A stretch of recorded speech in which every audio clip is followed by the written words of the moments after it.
Okay, इस question को solve करते हैं। क्या बोल रहा है, if 5 gram of glucose is dissolved in water to make 100 ml of solution, calculate the concentration in mass by volume percentage. ठीक है, तो ग्लूकोज को किस में डाल रहे हैं, पानी में। तो ग्लूकोज क्या हो गया, ग्लूकोज आपका हो गया सोल्यूट, इसकी क्वांटिटी कम है।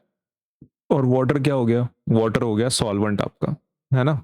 एंड सोल्यूट प्लस सॉल्वेंट क्या मिलता है आपको, सोल्यूशन मिलता है ना। Solution is nothing but combination of solute and solvent.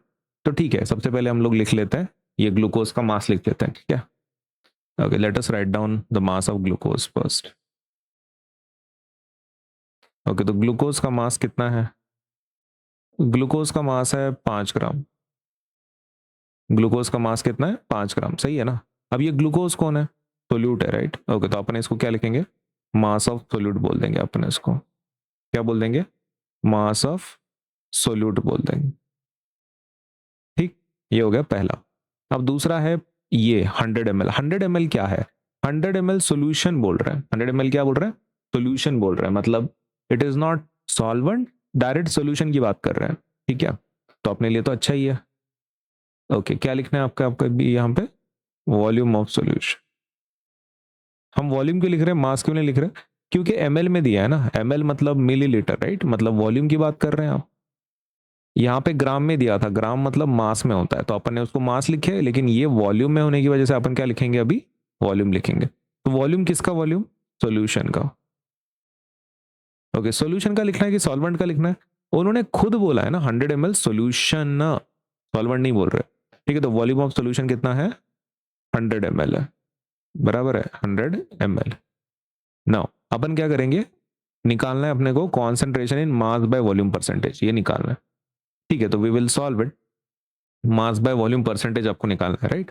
Okay, तो इसका फॉर्मूला लिखेंगे अपन, मास बाय, क्या लिखेंगे, मास बाय वॉल्यूम परसेंटेज, ये निकालना है आपको।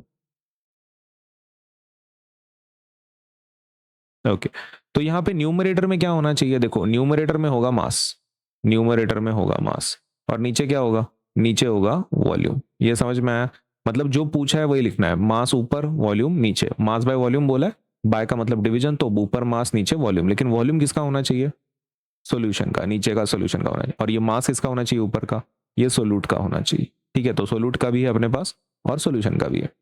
ठीक है, तो ऊपर क्या लिखेंगे अपन, मास ही लिखने वाले हैं। Mass by, mass by volume बोला है ना, तो मास पहले, तो मास ऊपर लिख रहा है, किसका मास, सोल्यूट का। मास किसका, सोल्यूट का। और उसके नीचे किसका लिख रहा है, वॉल्यूम का, है ना। वॉल्यूम मतलब वॉल्यूम का सॉल्यूशन, राइट। ओके, वॉल्यूम लिखेंगे लेकिन वॉल्यूम का सॉल्यूशन,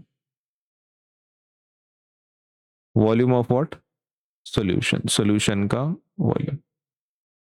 अब किससे मल्टीप्लाई करेंगे अपन, किससे मल्टीप्लाई करेंगे, तो अपन मल्टीप्लाई करेंगे 100 से। कैसे मल्टीप्लाई करेंगे, 100 से मल्टीप्लाई करेंगे। तो मास ऑफ द सोल्यूट कितना है, मास ऑफ द सोल्यूट कितना है, 5 ग्राम।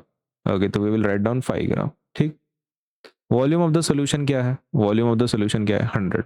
ओके, तो अपन वो लिख देंगे 100। और किससे मल्टीप्लाई करना है, 100 से, है ना। 100 से क्यों मल्टीप्लाई कर रहे हैं बाय द वे, क्योंकि हम परसेंटेज की बात कर रहे हैं ना, इसलिए 100 से मल्टीप्लाई करना पड़ता। ओके, तो कुछ कट होता है यहाँ पे, यस, 100 एंड 100 कैंसिल। ओके, तो आंसर क्या आता है फिर, 5% आएगा, राइट। ओके, किस चीज़ का आंसर है ये, मास बाई वॉल्यूम परसेंटेज का, है ना। So that is your final answer, mass by volume percentage is 5%।